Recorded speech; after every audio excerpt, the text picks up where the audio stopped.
LPI Miftahul Falah, walaupun mati lampu tetap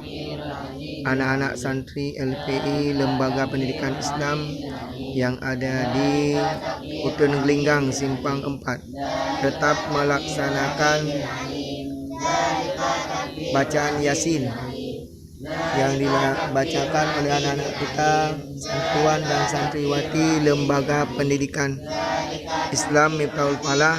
yang berada di Simpang 4 Dus Hutan Gelinggang, Aceh Utara, pada malam Jumat 16 bulan 9 2021.